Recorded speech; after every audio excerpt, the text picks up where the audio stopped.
Howdy. Face the Dark, that's some 3 hours old. And it sounds very interesting. So let's go through it. With a little knowledge comes great confidence. Study reveals relationship between knowledge and attitudes towards science. Beautiful graphs. Overconfidence has long been recognized as a critical problem in judgment and decision making. According to Dr. Cristina Mendonça, one of the lead authors of a new study published in Nature Human Behavior, overconfidence occurs when individuals subjectively assess their aptitude to be higher than their objective accuracy and has long been recognized as a critical problem in judgment and decision-making. Past research has shown that miscalibrations in the internal representation of accuracy can have severe consequences, but how to gauge these miscalibrations is far from trivial. Yeah, what a language. Anyway,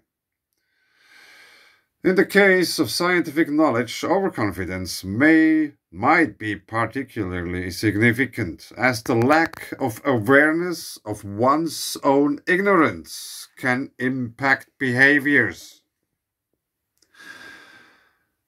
The lack of awareness of one's own ignorance can impact behaviors, pose risks to public policies, and even jeopardize health. The lack of awareness of one's own ignorance. Yeah, I think that's a quite widely spread phenomenon.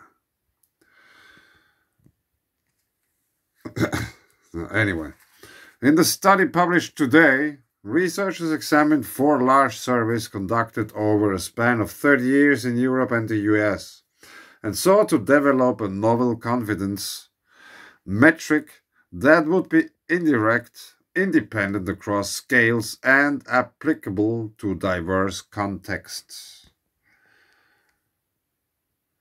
The research team used surveys with the format true, false, and don't know, and devised the ratio of incorrect to don't know answers as an overconfidence metric.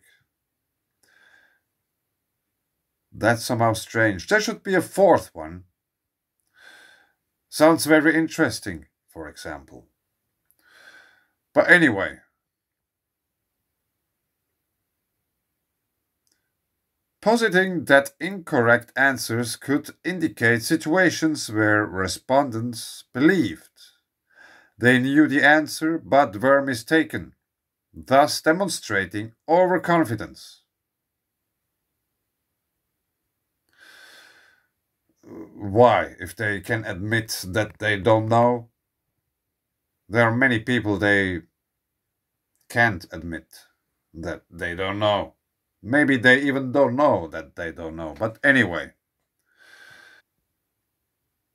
in the words of Dr. Mendonça, this metric has the advantages of being easy to replicate and not requiring individuals to compare themselves to others, nor to explicitly state how confident they are. The results revealed 2 key findings. First, overconfidence tended to grow faster than knowledge, reaching its peak at intermediate levels of knowledge. Second, respondents with intermediate knowledge and high confidence also displayed the least positive attitudes towards science. Yeah, maybe they stopped learning. Anyway, according to Andre Mata, one of the authors of the study, this combination of overconfidence and negative attitudes towards science is dangerous, as it can lead to the dissemination of false information and conspiracy theories, in both cases with great confidence. To validate their conclusions, the researchers developed a new survey, quantitatively analyzed the work of other colleagues and used two direct, non-comparative metrics of trust, which confirmed the trend that trust increases faster than knowledge. The implications of these findings are far-reaching and challenge conventional assumptions about science communication strategies. According to the study coordinator Dr. Gonçalves Sá, science communication and outreach often prioritize simplifying scientific information for broader audiences. Yeah, and if you read the real papers, they are so full of very complicated words, and it's shrouded. The actual truth of the paper is shrouded within the clouds of these complicated words. They use language as a tool of obscuration. Anyway,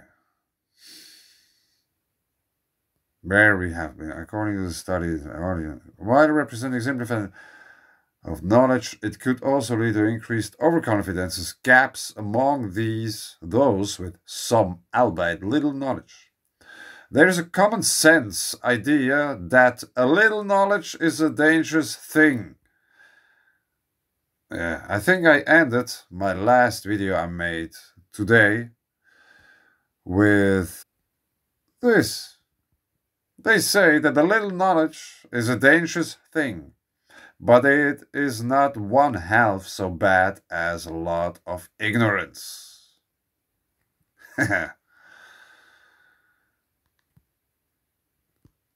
It's on the backside of Terry Pratchett's work, Equal Rights. What does he, or what did he know? He wasn't a scientist, he was just a writer writing about the witches. Yeah. If you know about witches, yeah, you know quite many things. Other people probably don't. But if you want to learn about witches, read Terry Pratchett. I only can recommend you. But anyway, let's go back to the paper. Yeah, there's a common sense idea that a little knowledge is a dangerous thing, and, at least in the case of scientific knowledge, that might very well be the case. Yeah, because they don't tell you the rest of the sentence. Yeah, I just realized that. They just tell you the first half of the whole sentence. There's a common sense idea that a little knowledge is a dangerous thing. Yeah, but they don't tell you about the rest here. But I told you. But anyway, thus the study suggests that efforts to promote knowledge, if not accompanied by an equivalent effort to convey a certain awareness of how much remains to be understood, can have unexpected effects. It also suggests that interventions should be targeted at individuals with intermediate knowledge, since they make up the majority of the population and tend to have the least positive attitudes towards science. Yeah. Nevertheless, the researchers caution that their confidence metric might not generalize to topics outside of scientific knowledge and surveys that penalize wrong answers heavily. The study also does not imply causality, and individual and cultural differences were observed.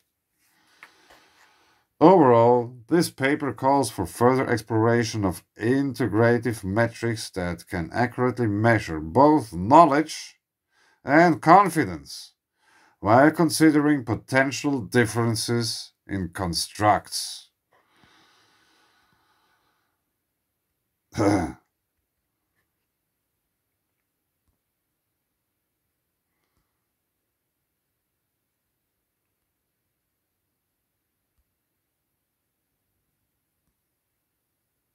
Intermediate levels of scientific knowledge are associated with overconfidence and negative attitudes towards science.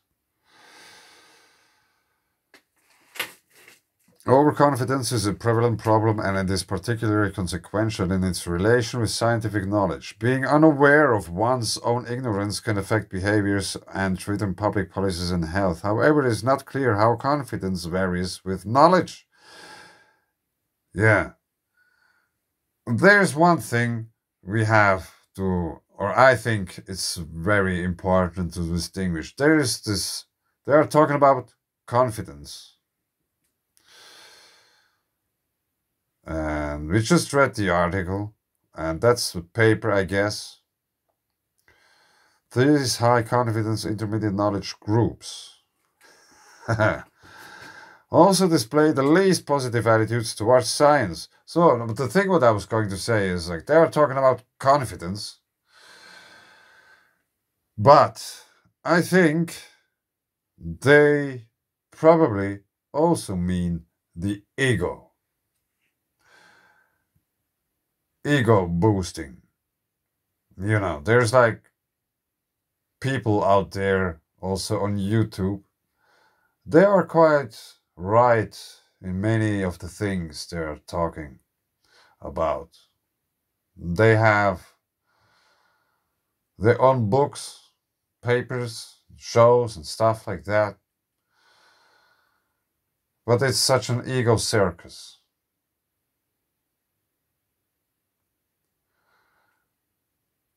And of course, there's also confidence in that.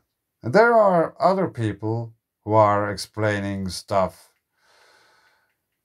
very interesting things, and they don't have any ego circus around them. So, if we take the ego away of that and just look at the confidence, I would say the confidence level of those few examples I'm not mentioning, but I'm talking about, they are the same. They are as confident. They are equally confident. One has a huge ego, the other doesn't have.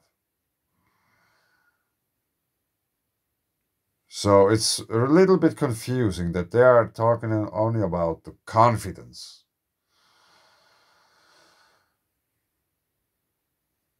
And no word about the ego. But here you can see it.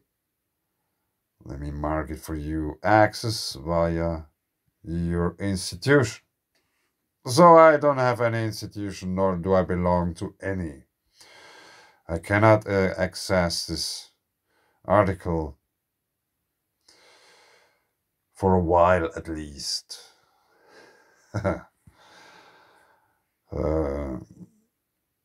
Yeah, and also just this in the article, there is a common sense, the idea that a little knowledge is a dangerous thing. Yeah. Why? I really would like to know why they leave out the rest of that saying. For those who don't know the saying, or never thought about if there would be any continuation to a little amount of knowledge is dangerous, you can wrap the whole thing up like they did here. And at least in the case of scientific knowledge, that might be very well the case. What is scientific knowledge? There is this, let's call it mainstream science, where we talk about black holes, climate change, and evolution, for example, and many other things. Like, from the mainstream scientific perspective, if you watch whatever branch in science, history, What's archaeology? Haha, that's interesting. That's a funny topic. If you dive into that, one day you probably will stumble across some words in a paper which tell you that those people who wrote the paper, what you are reading, they don't actually really know. They assume, or they think they know because 60 or 70 years a few people got together and agreed, yeah, that's the theory. It's settled science because that's an agreement we made. And this cannot be changed by anything because we agreed with it. Doesn't mean it's correct. You know? They just agreed on certain assumptions. In other words, those who live within that paradigm are living in a belief system because they have to believe in the assumptions made by certain people which have agreed on them. It's a religion.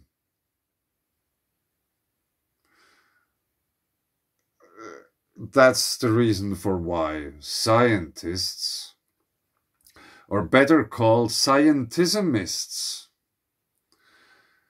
are usually the ones, if you go to,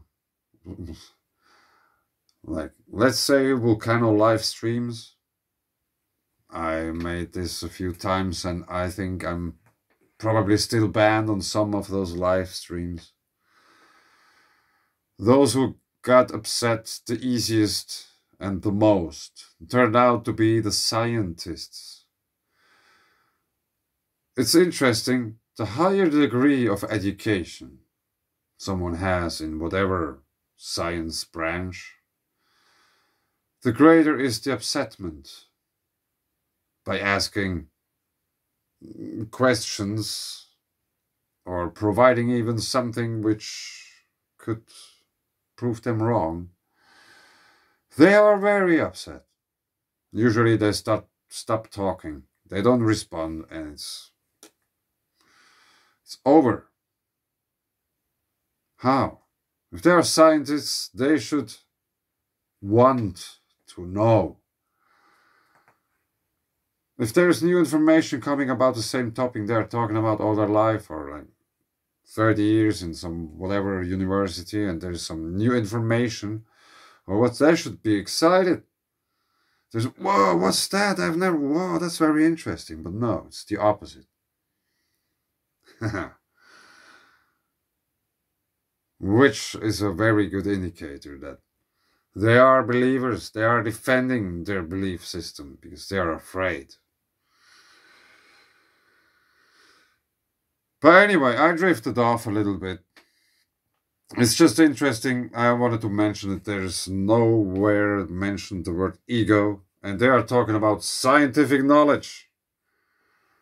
And maybe I tried to figure out what kind of questions were asked.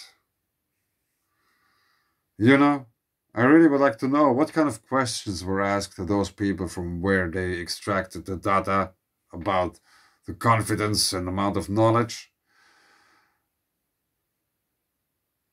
You know, did they ask anything about cosmology or whatever stuff? You know, maybe some of those people, they knew better. But those who asked the questions didn't know, so the answer was wrong, despite it would have been right after all. But that's an endless swamp to talk about. Anyway, already 20 minutes. Yeah, sorry for that. Anyway, I thought that's an interesting article and I made a video about it. A little knowledge is dangerous, but ignorance is much more dangerous. Don't be ignorant. Keep an open mind. Learn about the things you hear first before you make any decision. Learn about them, compare them to what you know already. And then think about it. Take your time. If you find more evidence about something, follow the evidence. There might be more to it. Yeah, never know. Thanks. Bye.